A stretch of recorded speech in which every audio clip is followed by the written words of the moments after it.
Welcome to the Quiet Warrior Show, where we help top leaders find their pathway to incredible success and a lifetime of happiness. Here is your host, Tom Dutta, the Quiet Warrior. All right, everybody, we're here again on the Quiet Warrior Show. It's Tom Dutta, like butter, and it's been a very special weekend. Today is July the 3rd. I'll tell you, the first week in Canada is amazing. We're in British Columbia. July 1st was our Canada Day, and you might see a little bit of the flag on the wall being my studio. Getting a little patriotic there. Canada's birthday, it was we're 186 years old, and that's when we became into federation. Just exciting. We were down, and there were some festivals and things happening in my area, and it's just great to be here. What's even more exciting is July 4th is tomorrow, and for all of our American audience and our guest originally from New York, hey, it's going to be spectacular. July the 5th seems to be my birthday, so oops, that's out there now. Money, please. Anyway, let me just introduce our guest by bio, and then I'll bring her onto the screen. So back again, it's a two-time Quiet Warrior. Her name is Sophie McLean.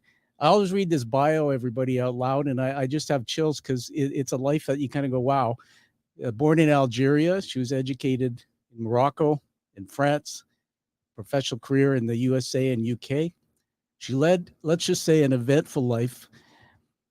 She's been a helicopter pilot, a teacher, a designer, a relief worker, a war refugee, a CEO, served as United Nations rep on the Commission of the Status of Women's Hunger Project. You can tell this lady's got service in her blood. She's been shot at, oh my goodness, shipwrecked, widowed. She's lived on a farm, a boat, penthouse, and in an ashram. I want to go to India. That's part of my roots, everyone. My parents from Fiji, but I've been told go to an ashram and it'll change your life. So maybe I'll call her and get some advice. I just learned, by the way, that she's moved to Spain, a little place. She calls it a small island, 30 miles, Menorca, Spain. Pretty spectacular. Let me get to the business side. She's a wisdom teacher. She spent decades leading transformational seminars, over 80,000 people around the world. And I'll leave it at that because she's here talking about her second book. Everybody, I've read it. It's an amazing read and book. Let's bring Sophie McLean onto the screen. Sophie, welcome to the show. Tom, thank you for having me again. I'm so excited. I am too, and I babbled a bit up front, but the spotlight's on you today. So it is true. I mean, back there where you're sitting, you told me you're in Menorca, Spain. Tell us quickly just about that situation. You were in New York before. You just got there a year ago. Yes, I was in New York during COVID, and it was a very strange experience, right? It was intense as everything in New York, but all my work moved to online courses. And when people came back to New York and life nearly with a vengeance, that was my experience. I thought maybe something will change, something will transform, but I was very aware of people nearly anger at those 2 years or 3 years. So all the shops reopened, even more shops, more noise, more people, more everything. And I thought, okay, I actually am now can be anywhere in the world and work online. That's what the freedom I got. So I moved to the sea. The Mediterranean Sea has always been a passion of mine. My family is originally, like 200 years ago, from this little island. Yeah. And I moved here. And I work at night because my students are very much with Northern America. But I love it. Well, that's fascinating, everybody. Imagine that lifestyle. And Sophie, we were just talking off screen here about your work. And when we talk about pivoting in COVID, that's not the first time I've heard that. And I give you credit, pivoting and putting your business online. That's something that takes a lot of effort. And for a lot of people, they're stuck. It doesn't always work that way. No, I'm very lucky, very grateful that it worked. Yeah, that's wonderful. I'm just going to ask you to hold up the book there. So we're here today because of celebrating your new book. So I'm going to full screen you, Sophie. There we are. And just read out the title for us. It's called Awakening All Sleepwalkers, and it's actually more of a guide than a book. Yes, thank you for showing us that. I'll just bring myself back on the screen here. What I'm really fascinated about is I read the book everybody last night from cover to cover. Sophie, there's many things I love about the way you've done that book. As you said, I picked that up right away. It's a workbook. I like how it's organized. In particular, everybody, there's worksheets and you can go and download them. But the size of the font and the way it's laid out, I found it very pleasurable. But it took me on a journey to actually do some things that were transformational in myself. So before we give it back to you, I want to do another shout out to our audience. Listen, if you're watching us now, and I see we've got a couple of people live, please chat in the chat box. If you're on YouTube, you can chat, LinkedIn, Facebook, Twitter. Just put the comment or question or anything, and I might feature it on the screen. Let's start with a little bit of the backstory. What led you to be an author? I know you had your first book, and then we'll get into this one. Yes, an author was in 2010. I went on a full-blown out spiritual quest, and after 7 or 8 years, it's natural to want to put it. For me, it was natural. I kind of dance with life. Yeah. Whatever comes my way, I engage with, and I'm a yes to life. So the first book was like that, and then the second one was really the post-COVID realization that many people were aware that their priority needed to alter, but they didn't have a guide. It's if you haven't engaged in awakening, in spirituality, in awareness work, where do you start? Yeah. So I really made a very profound choice for me, Tom, because you know how you always have a little resistance to giving everything away. Yes. Because there is a saying, right? Give and you shall receive, or you always reap what you sow, right? But I have 35 years of experience and I chose to give it all away. And it is unbelievable experience. And that's why I wrote this guide. I thought, yeah. I want a 15-year-old to whatever age to be able to pick up the guide and step by step talking to me. I have written it as if I was there holding the hand, step by step guide to awakening. And that's what my intention was. Whoever is interested, it's all there. Well, thank you for sharing that. I'm just going to put something on the screen here so if we can get it to show there. Everybody, this is the book itself and the title page. And that was the curious part. My brain, like everybody, I studied neuroscience, my brain took this in and I started forming perceptions of awakening all sleepwalkers. And then took me on a journey. By the way, Sophie, when I was a young boy, before my parents divorced at 12, so I was somewhat homeless with the family. And it had many memories. One of them was sleepwalking. I was a sleepwalker. My mom said that they found me halfway up a street walking to school in my pajamas. So yeah. I started thinking about this and thinking about the word sleepwalker, and then also the other comment about spirituality, and you said giving it away. So just tell us about what that means, awakening all sleepwalkers. Well, there are two. Let me see. How can I say it the best? The source of all suffering, say the Buddhist, is ignorance. Yeah. Right. And what I call the state of ignorance about the illusion we operate inside of, I call it sleepwalking. Right.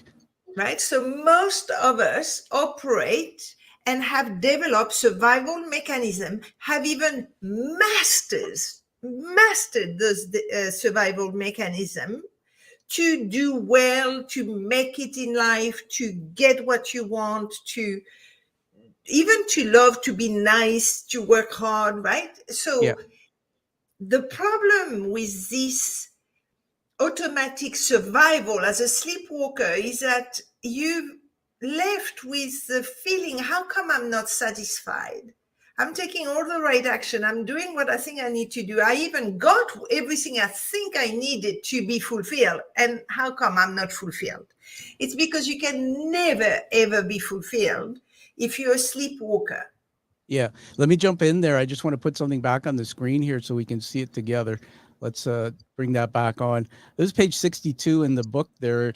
And, if you want to turn to it, you have your book, the book.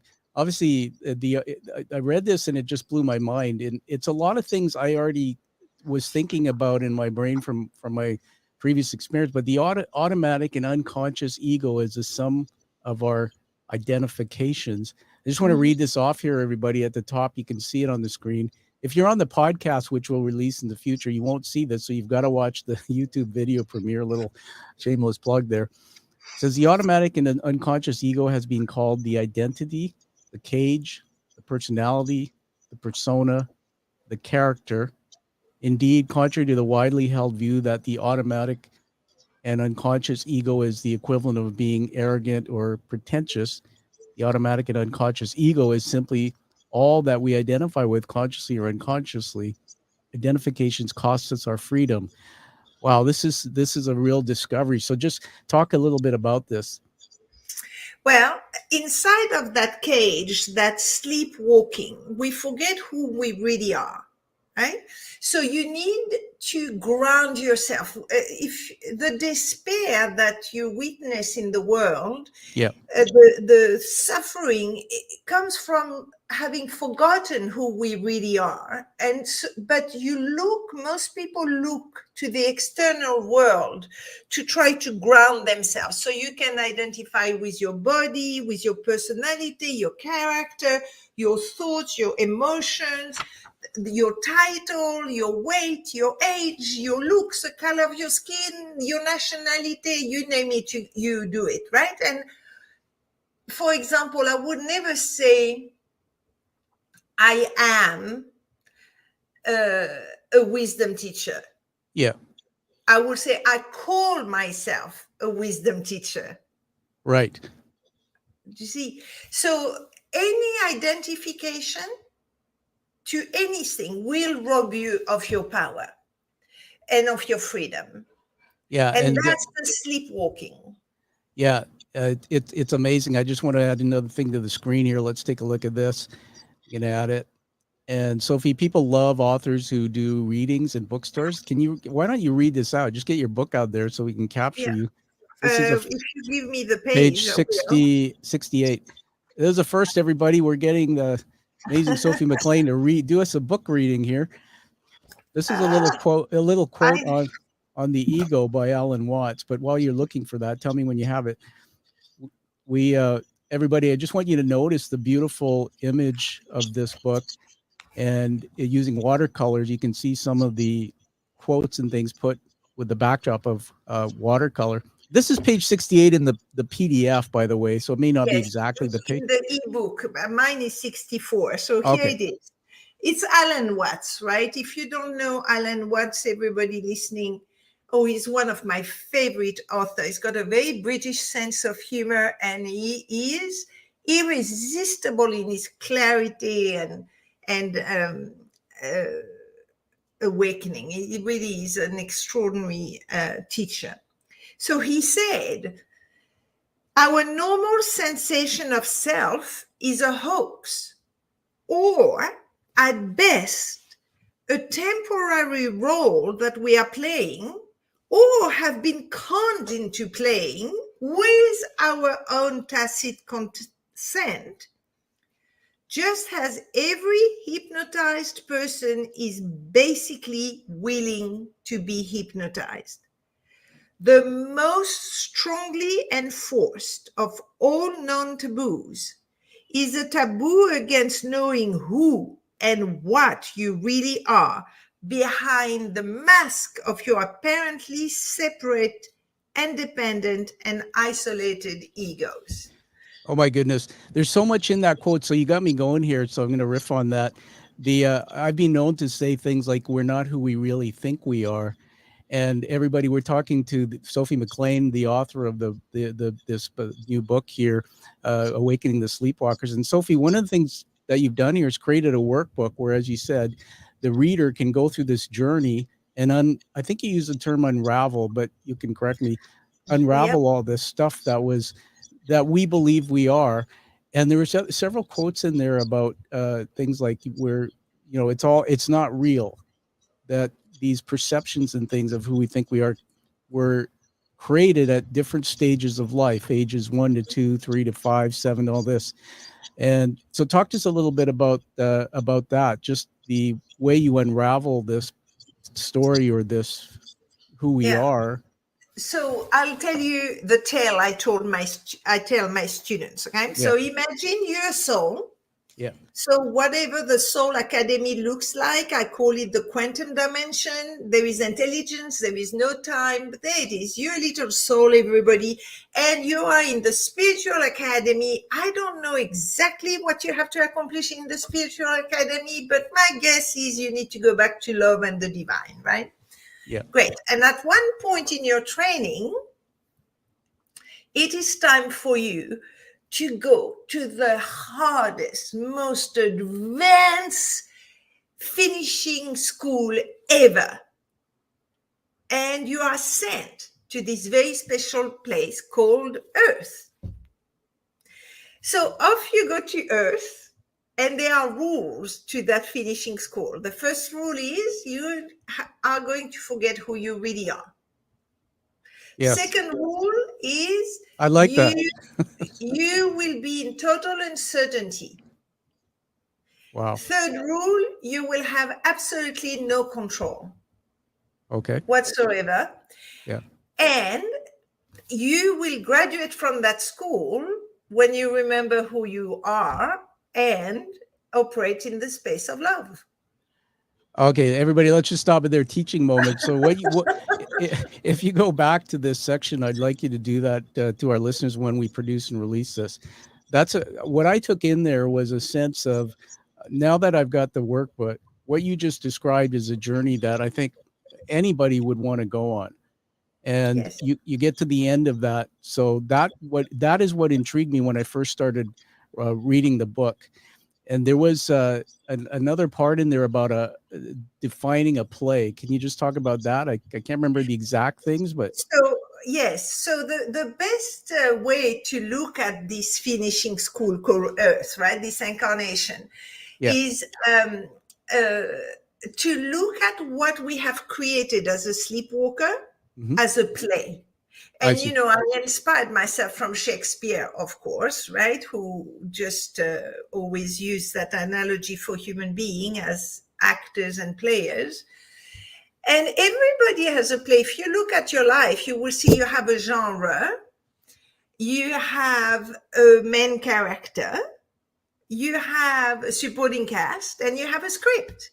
And even if there are various circumstances and you grow and you react a little bit differently for each day, there is a theme. Yeah. So, for example, for me, until the age of 34, when I awakened from sleepwalking, my play was a Greek tragedy. I mean, I had rape and losing of children and war and losing of my husband. And I mean, really a Greek tragedy, right? Yeah. And the moment, and the main character was a tragic heroine, like going for it. And my relationship to the supporting cast is that I didn't trust anyone. And my script was surviving this tragedy, right? So by being very resourceful. When I awakened from that play and I got to the very moments, and there is 4 or 5, not more, where you create your play. I'm 62-year-old now. I was 34. I haven't had one tragedy. I literally altered the experience of being alive in the context of my life. Now, that is, I am so grateful to be able to do that. And that is what I wanted to give to people. Now, thank you so much. I want to honor you. So everybody, if you heard our first episode, was a while ago, Sophie with us with her first book. What was the first book title again? The Elegance of Simplicity. Okay, I'm glad you said that, because sometimes you ask an author, they go, okay, what was that first book? You're awesome. What you just heard there, and I'm going to play it back for us to reflect on. Everybody, reflective thinking is something I'm learning to do more of. Is that at 34, you heard about the some call it traumas or maltreatments, things. You heard about all that, and 34, and then there's nothing since. And Sophie's 62. Wouldn't you love to have that type of life, everybody, if you're stuck? And that's the part when I look at what's on the screen here, I just want to jump in. You can help me with this, but and also to our people who are watching live, I see you there. Put a chat comment in the chat box. Ask a question if you like. Sophie says, what is the genre of your life? I want to put something in there for me. So just help me. If you're coaching me, help me do that. Ask me a question so that I can answer it maybe.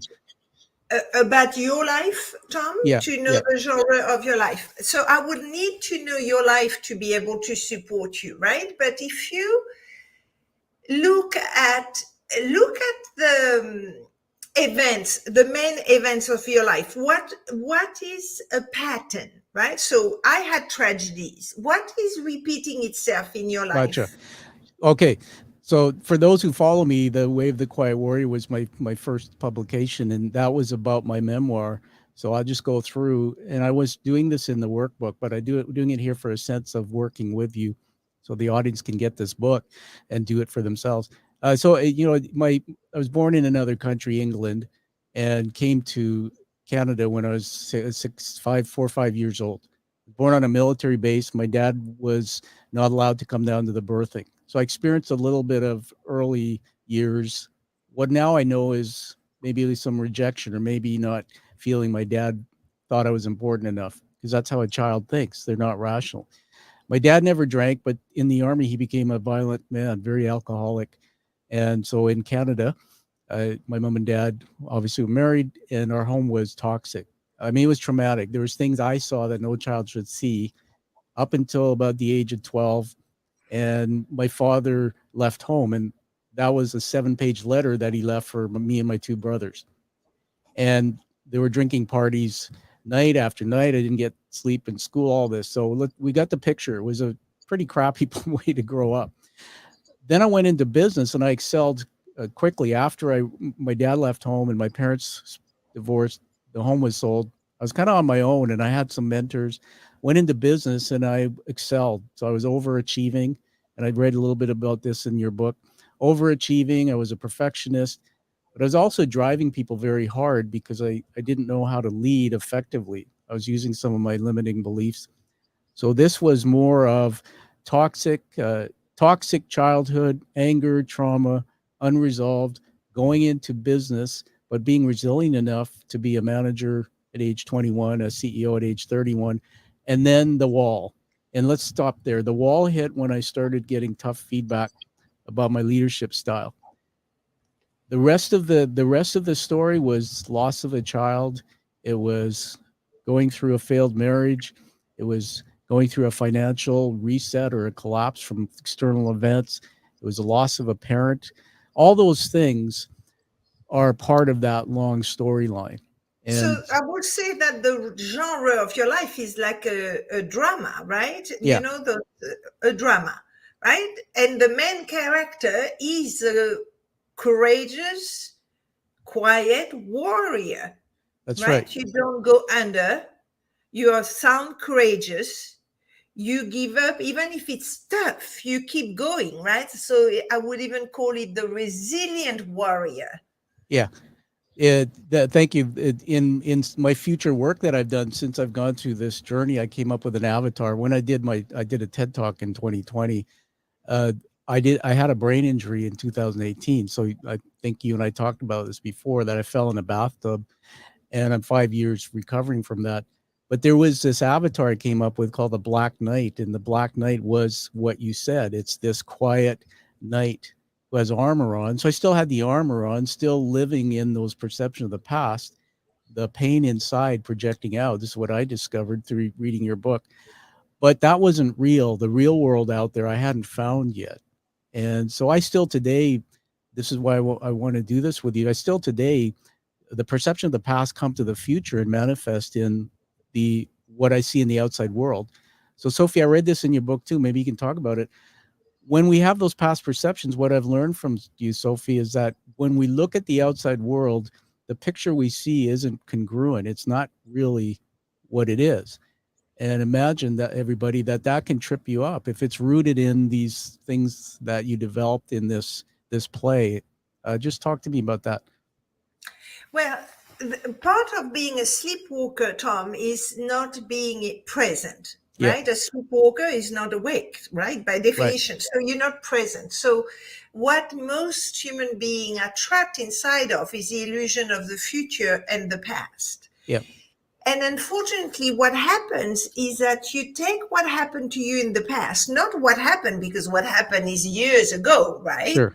But you take the decision and the narrative and the emotion that are attached to what happened. Yeah. You project them into your future. So when you look ahead of you, what you see is your past. And that is a movie called Groundhog Day. Yeah. Do you remember this guy that woke up every morning for the same over and over again? That is what happened as a sleepwalker, because there is no being present. Wow. You keep replaying what happened to you in the past. Yes. And I know a lot of people who do that. I mean, when I have people on my show where that comes up all the time, and it plays and plays. And it's after I had my injury in 2018.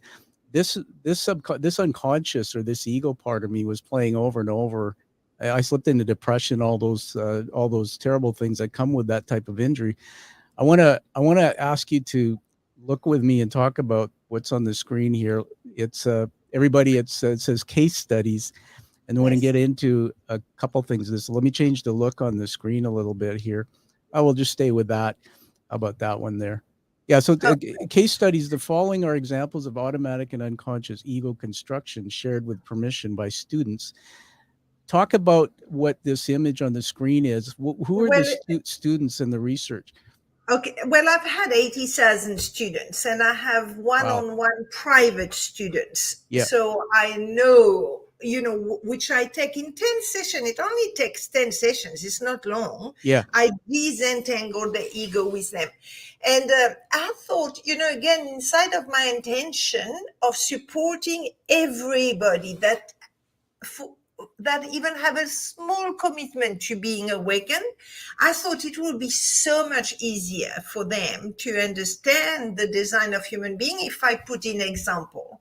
So I have throughout the book the same 5 people. Yeah. So at the end, you know exactly how you become a sleepwalker and what it can look like. That's very cool. So I've got on the screen here now, just describe this to us. So there were what you call incidents. So again, just stepping back, I'm going to frame this and let Sophie talk to us. So now that I understand unconscious ego, these concepts, you've explained to us that there's these stages of life, these ages where we have incidents. And what we're showing on the screen here, everyone, I just want to preface it quickly. It says Adam's first incident. So Sophie, help us understand what we're seeing here. So do you remember I said to you, when you are sent to this finishing school called Earth, you need to forget who you really are. So at a very, very young age, around 1 or 2 years old, something happened. And for the first time, and I have not spoken to 9 billion human beings, but 100,000, all nationalities, all ages, all upbringing, all education, and every single one goes through the same, then I can say quite confidently that it is the design of human being, right? So at about the age of 1 or 2, you experience for the first time in your life fear. It doesn't have to be tragic, but you just see for the first time something you do not know. And this not knowing gives rise to fear. Yeah. And that is when you shift from you as a soul to being a sleepwalker. Right. So can I just jump in there? Mhm. On the screen here, everybody. If again on the podcast, you're just hearing audio, but with the video, there at the bottom you see the snapshot, and it says age 1.5. Then it says the problem, the emotions, the view of life, and the solution to survive. Can you just read that to us, or in whatever way you'd like, just so the audience listening to the podcast can understand? Let's see.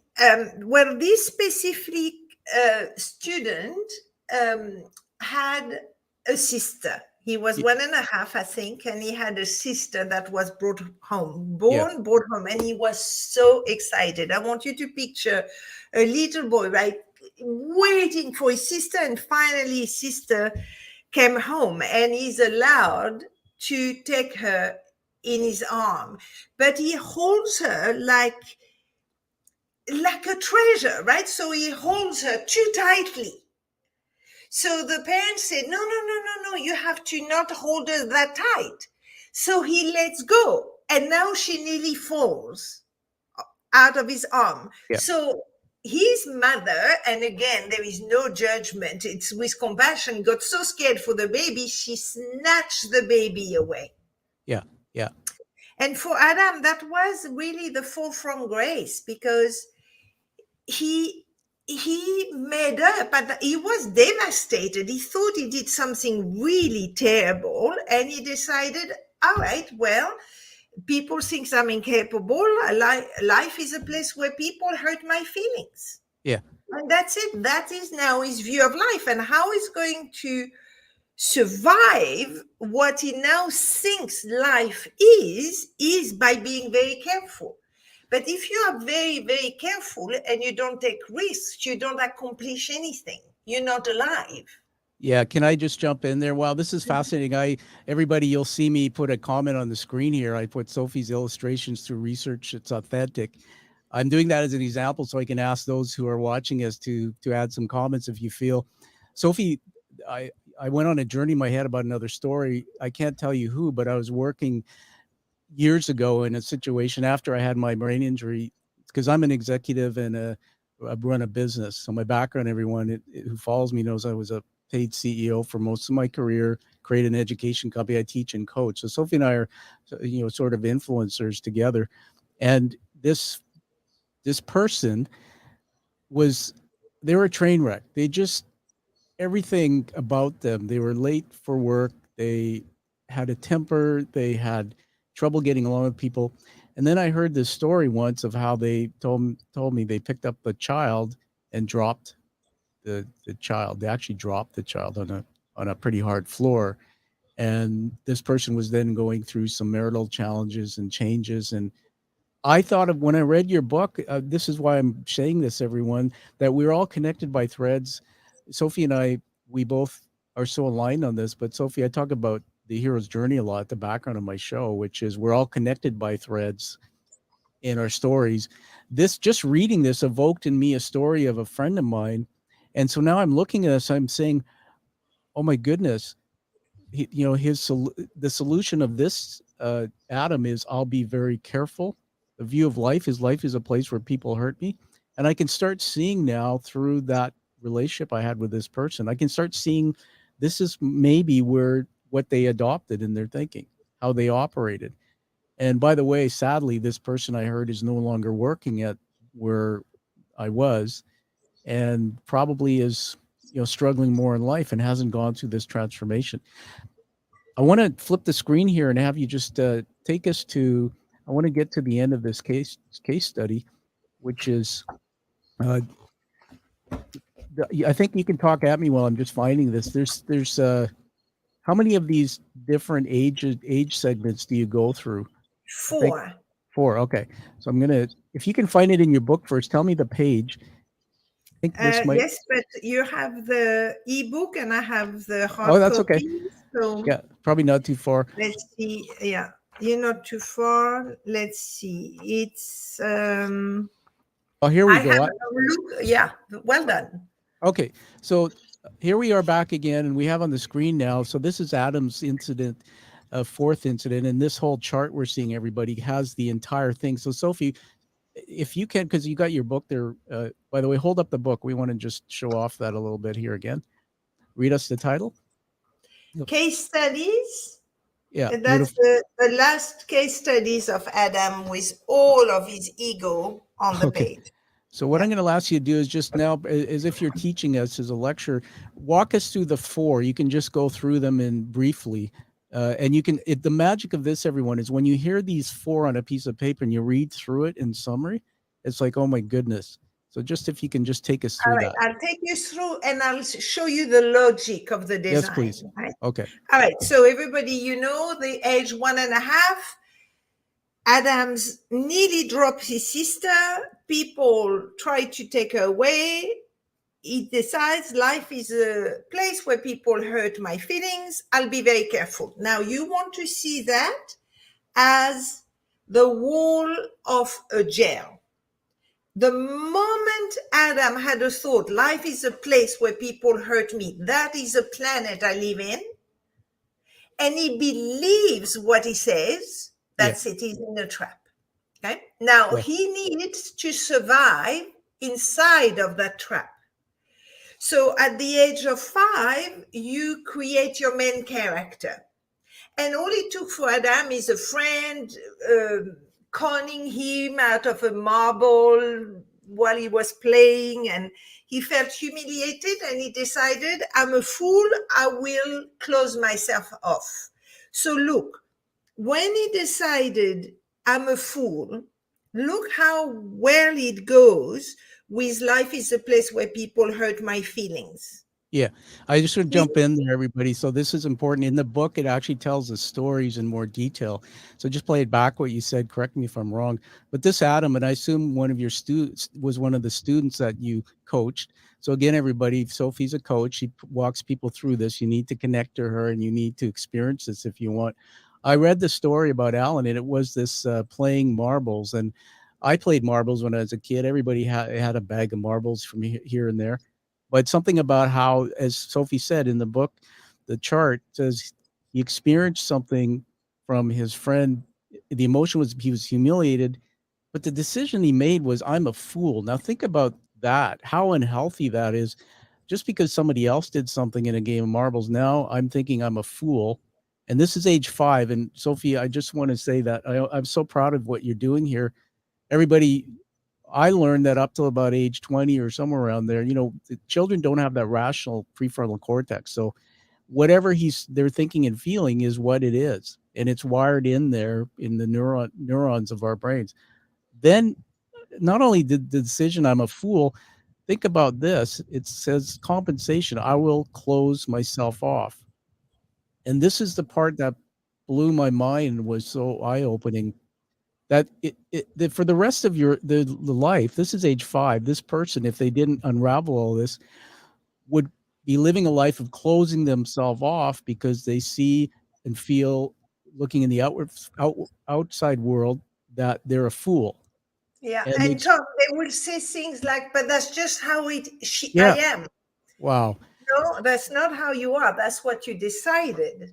All right, go back into the sheet and take us through age 12 and 16 quickly, please. So at 12, you create your relationship to the supporting cast, right? And again, look at the logic of it. You remember the age of 10, 11, 12, all we wanted is to belong, to be like everybody else. And we had friends and we love our immediate community. And he's called into the principal office because his results at school are really bad. And when the principal talks to Adam, and Adam is actually very bright, he's just not working, but he's very bright. The principal, really surprised, said, oh, well, you're not stupid. And for Adam, that was so shocking. Say, how could he believe I was stupid? He really doesn't understand who I am. So he decided, I'm now in my relationship with people. People are going to always misunderstand me, not see me. And to compensate and try to fix it, he says, okay, I won't talk, I'll listen. My goodness. Again, I just have to jump in and reiterate because my brain's taking all this in. So I hear this 12-year-old, the principal says he's said the word like he's not stupid after all, and the child's brain doesn't know the difference between word and truth or lie, takes it in and forms the opinion, I'm misunderstood. And then the part I'm fascinated by is in the book you have it as compensation. So in other words, this is the decision he made. I'm misunderstood, but then in the last column of the sheet it says compensation. Just Yeah, tell us what that means. in psychology, compensation is a strategy where one conceals, consciously or not, weaknesses, what you think is a weakness, a frustration, a desire, a feeling of helplessness, something Yeah. wrong with you, something flawed, and you hide it Yes. with a way of being, with a character trait. That's what a compensation is. It's an overreaction to a feeling or an emotion. Very well known in psychology. I'm not a psychologist and Sure. I don't do psychology at all, but the notion of compensation is all across. Yeah. Sophie, it's fascinating. Take us to the last incident. It's 16 years of age. So 16 years, he's sent off to boarding school, and they are very rough students there that bullies him. And he is a soft guy. He's a listener. Now he's closed off. He's quiet. He's intelligent, but doesn't show himself. And he's really afraid. And those bullies hurt him and do what bully do, and he decide he can't stand up to them, and he decide he's weak. Wow. Yeah. Putting back on this. And to compensate for that, try to survive, try to hide that weakness, he became obedient. So he did what he's told. Did what he's told. This is something that comes up. When I interact with youth, particular youth or youth who we talk about as they go into their adulthood, I see this a lot that comes up, that even in the workplace, the workaholics, they sometimes compromise their values just doing what the boss or the company said. Yeah, just to belong, just to belong. Stand out, right? And that is Tom, this is so good that you pick that up, because that's part of the sleepwalker, right? The sleepwalker doesn't want to be a leader, doesn't want to make waves, doesn't want to stand out, doesn't want to take risk. When you awaken, in the face of a bully, in the face of something that is unworkable, you will take a stand. Absolutely. So the advantages of awakening everybody is self-respect, self-confidence. It's loving yourself. It's providing leadership. It's loving, caring, generosity, courage. All those are the side effect of being awakened. That's fascinating. I'm going to just show everybody. I'm in the studio. If you'll see that I have a second camera, and I'm just holding this up, Sophie. You can see it. It's a little pad of paper. So I make notes as we're being taught here by Sophie. I just want to read this, because what I did when I started reading the workbook is I started developing these matrices from this worksheet. So everybody, I'm describing a case study in this book of Adam's 4 incidents. Now listen to this. Just imagine if this was your life and you created this snapshot of how you are being automatically and unconsciously. So this is your view of life. Life is a place where people hurt me. I'm a fool. I'm misunderstood. I'm weak. And these views of life, when I read this, are horrifying, but these came through experiences or incidents age 1.5, 5, 12, and 16.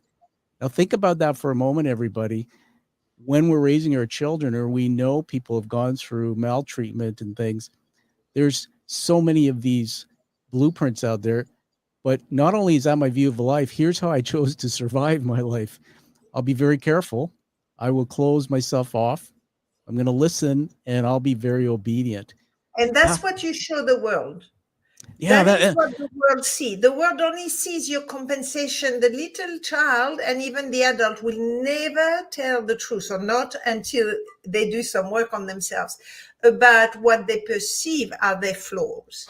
You don't have somebody saying, "Hi, I'm Sophie, and I think I'm a monster." No, I say, "No, hi, I'm Sophie, and I'm a really strong woman."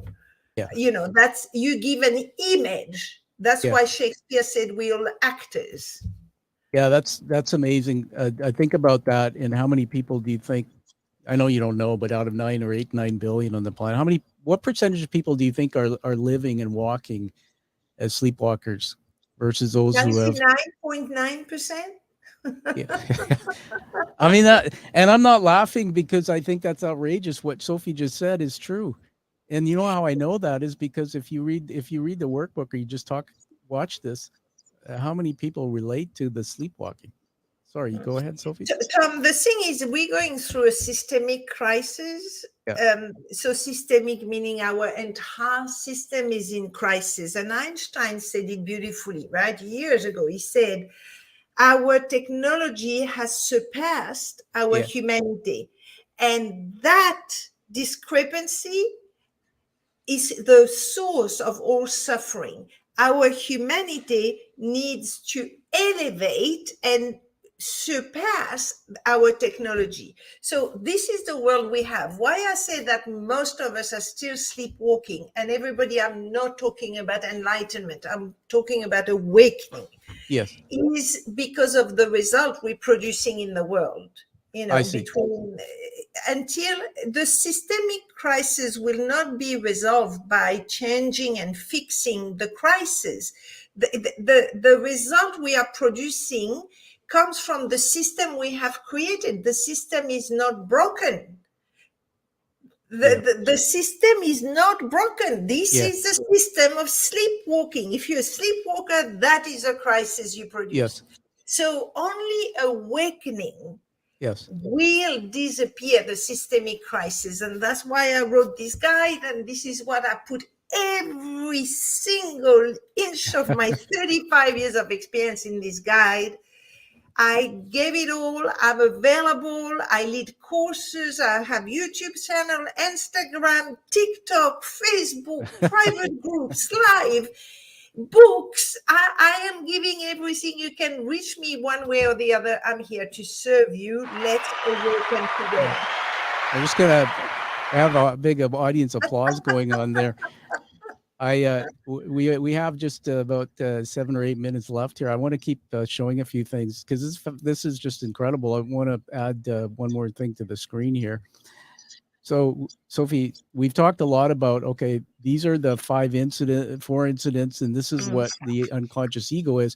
One of the things when I was going through the workbook was, okay, great. Now that I know what it is, how do I shift that?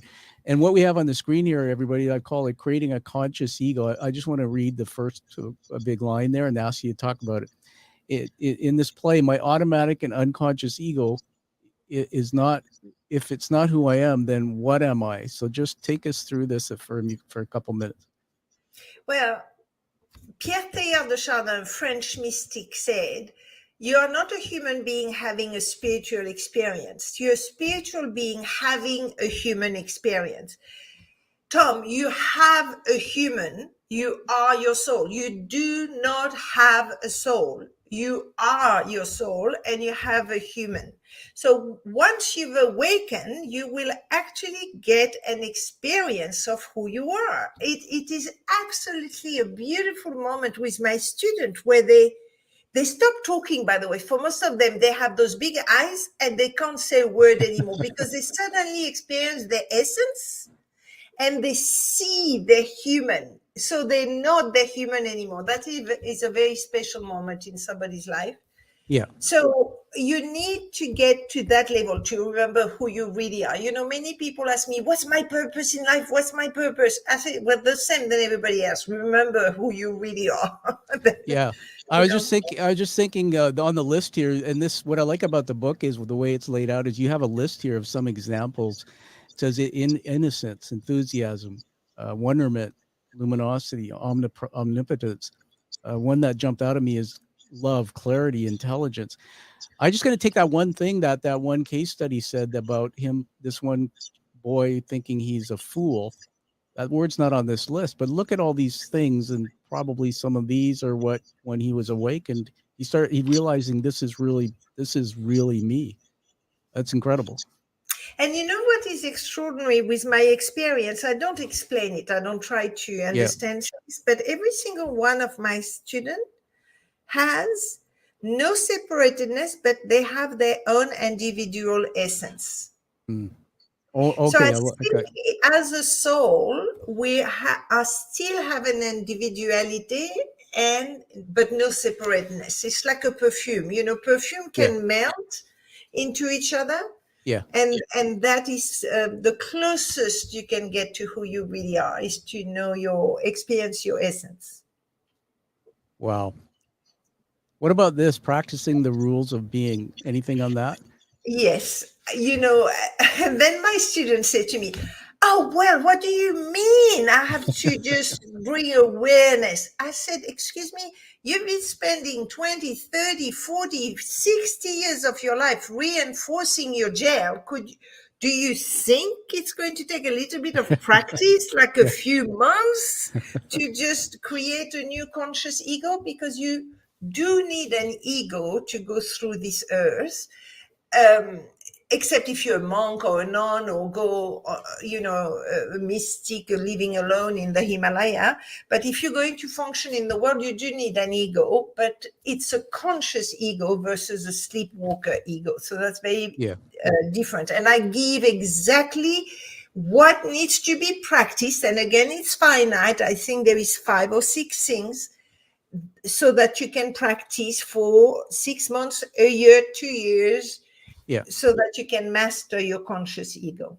Yeah, we have one on the screen here. I just read in the box. There's a framed in a box at the bottom. It says, Sophie, you wrote, you listen to what you are saying about what the other person is saying, which is not what they are saying. And this rule is, if I'm not wrong, listening versus hearing. And what I love that is, going through my brain injury, I went to a neuroplasticity clinic. I might have told you that. And for 20 weeks, they actually using neuroplasticity, which is helping my neurons reorganize to work different, to deal with being able to walk straight, my capacity to speak, all these things that were broken. What I'm thinking here is this, would it be fair to say, as I'm practicing these rules, what I'm doing is developing new neural pathways. My brain, I'm shifting that. Tom, I just love talking to you. You know, really what this guide does? It rewires your neurons. Yeah. It's fascinating. That's why you need to practice. That's what transformation is. Get some new neuronal connection. And everyone, if you really don't understand neuroplasticity, what Sophie just said, go to ChatGPT or Google it, because you have the capacity, right, Sophie? And that's my last question on this. My last question is is it ever late to start doing this process? Oh, no. My oldest student was, I think, 79. Wow. And my mother did it with me, and she was 84. Oh, and she still works with me, and she's 86. Yeah. No. I don't buy into old age. No. You're such a blessing to the audience. Just that one story. Here's Sophie working with her mom, who's 84, and her mom went through this process. You left there's a legacy, I can imagine. She's one of the example, actually. The case studies, I won't say which one, but I used her as a case study. Oh, now I'm going to bug you to tell me which one. Yeah, maybe we should do a game. The one who guesses who she is. Okay, I'll work on this. I just want to show two more quick things here. The book is, everybody, because I'm doing this, I'm teasing you to get the book, right? So I'm showing you these things quickly. What I thought was fun is these 2 slides here. I'm just going to make it so that we're minimized. Whoops. Let's go to that view there. So everybody, if you can't see it on the screen, this slide is are my interpretations, not the truth. And Sophie's got a picture of this person kind of standing up with this goofy on one leg with her arms out. And these are the words in the bubbles: funny, pretty, fit, fun, clever, stupid, crazy, goofy. And then here's the next one. The goal of any interpretation is to move from implicit to explicit, to make up for a deficit of meaning, as one must have a meaning in order to survive. And you see this frog here, right? And it's got the bubbles around it: horrible, delicious, French, disgusting, cute, best, a great pet. The metaphors in just these 2 slides we could talk about forever. But I want to share one more thing, and then we'll move to wrapping up with you, for giving you the last word. So just let me just get you for a minute while I'm finding what I want to share here, to talk about the practice. So what you actually do. You said you coach, you work with people. Just talk about that and how people can find that. All you need to do is go to the website that you very kindly put at the bottom of the screen, right? SophieMcLean.com, and you will see I have self-guided. I'm trying, right, Tom, to give it away to everybody that is interested. So I have self-guided group, which I'm doing every single financial level. So self-guided group, personal, one-on-one. I work with CEOs, Fortune 500. The books, the live, the free coaching call once a month. Go and It's see everything. my website. Everything is there. I'm trying to cover what might work for everybody. Yeah, everybody, you can see on the screen here, we've got the website open, sophiemclean.com. It's awesome, and I could play around with it, but basically wanted you to know that it's a one-stop place. The books, blog, podcasts, everything's there. There's a saying, Sophie, that I heard before. If you want to be great, or you want to do something great, or find somebody who's done it, not only find somebody who's done it, but copy them. Why reinvent the wheel? And Sophie, I just want to honor you. You've had 35 years since all that trauma and stuff you talked about to perfect this teaching, and 80,000 people you've worked with. Hey, everybody, there's not many of Sophie's out there, so you got to get a hold of them. Here's a comment from someone. Oh, looks like it's somebody I know. She, Anadetta. How kind. That's my wife. So fascinating and uplifting. She says, "Thank you for your inspiration, Sophie." How kind. Thank you, Anna. It is such a privilege. That's why I call myself a teacher, is because the only thing I have to give is my life experience. And if it can just encourage someone, soothe someone, inspire someone, help someone, that's all. My life is complete. It's just serving, exactly like you said, so that people don't have to reinvent the wheel. We need to use each other to elevate together. I think that's one of the biggest teaching points for today, everyone, is serving. You heard that. Go back and listen to this and internalize it. I've thrown up on the screen there just now Sophie's this comes out of the book, which is why I highly recommend the book. I've written it a review of 5 stars, Sophie. That'll be put up today. Thank you, Tom. But what I like in it, everyone, is not only is a workbook, but it says you can find the worksheets and download them from sophiemclean.worksheets. And there it is. It's on the screen. Free downloadable. Yeah, you can do it with your family. You get one book. It's the same for everybody. You've got many workbook, and you can do it with a group of friends. You can go for it. Yeah, absolutely. So, Sophie, as we move to wrap up, I want to just read a few things off my paper again to you. So we're going to just see me in my studio there. So these are leadership words. I always write these unscripted as you're speaking. So the 4 of them, the first one is love. It comes out of you, and that last story of your mom in 84 and all, that's just a picture of love. That's amazing. Number 2 is maven. A maven is somebody. I think I got that right. The word.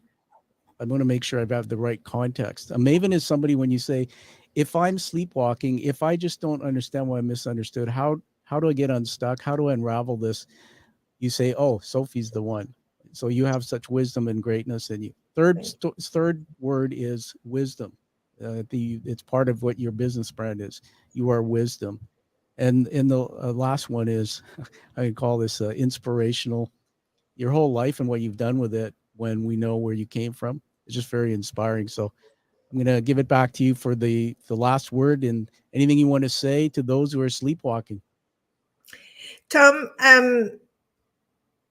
there is, to those of you that have a little inkling that you might still be trapped into sleepwalking, just know that there is nothing wrong with it. We are all going through it. This is a design of this incarnation.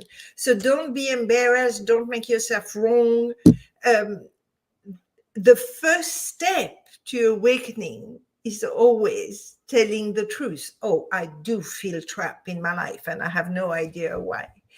And I don't know you, and I probably we won't meet, but just know that this work has allowed me to be in the space of love And I send my love to everybody and specifically to you, Tom. I get to meet extraordinary human beings, but your meeting is a delight in generosity. You just speaking to you is like having the biggest hug in generosity and caring. So thank you very much.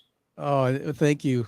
I'm, I have a Fijian colored skin, everyone, so I'm blushing. You can't tell, but usually I go pink before I go. That last word there, but the hug, that's my personality. And that is just. I got to tell you though that in terms of me, we will meet because now that I know where Spain is, I always say that we're meeting already in the universe and we're connected. I can talk Yes, talk yes, to you. yes, we are. And there is a course, I lead only 2 or 3 a year, but starting in September. And Tom, if you are interested, let me know and we'll work out Yeah, something, right? yeah. It's just, it would be great to Would have that you would there. that would that be on the website if once you Yes, post it? yes, it is already there. I think Okay, I'll go check it out. it's And already there. yeah, Yeah. and they'll definitely connect back. All right, everybody. Well, listen, find that true purpose like you have seen from Sophie. Live that life you deserve and live the life that you desire. Sophie, it's been an honor having you here. We'll welcome you back anytime. Thank you, Tom. All right, Bye, everybody. you're welcome. Just stay with us for a minute or two. Thank you for listening to the Quiet Warrior Show. Create is a motive-based leadership development firm. www.kreat.ca.